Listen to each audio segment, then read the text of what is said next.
example 1c, we're gonna solve for secant theta equals 2.4.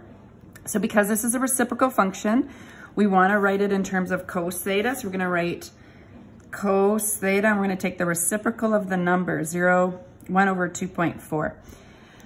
We're gonna consider the interval. All our answers have to fall between 0 and pi. And what that means is that normally our answers are in between 0 and 0 and 2 pi, but because it's 0 pi, we're not going to include any of the answers that are in quadrant 3 and 4. Okay, so let's take a look at finding the reference angle. To find the reference angle for this one, it's not on any of the triangles, so that means you're going to need to use your calculator. So when you're solving for the angle, you're going to use the inverse cos, or cos -1 on your calculator. So you have to also make sure it's in radian mode. Let's maybe make a note of that. Radian mode. So make sure in your calculator it's in radian mode. Mine, I see the R in there. If not, I would go to mode and I hit it twice and I would choose 2. Every calculator is different though, so you need to figure that one out on your calculator. And so what I'm gonna do is I'm gonna hit Shift cos.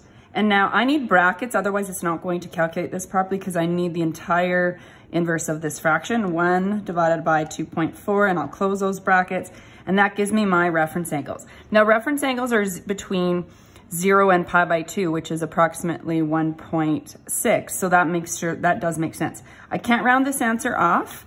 Right now I'm just gonna leave it in my calculator, but I will, just to emphasize that, and say don't round early, I'm gonna write out all of those decimals. Now, you can just write out a few and go ... but if you ever have to clear your calculator, you don't wanna do that. So, now I need to consider the signs.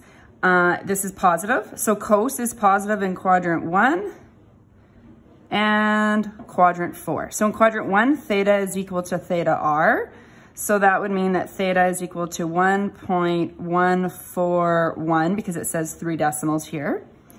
And in quadrant 4, theta is equal to 2 pi minus theta r.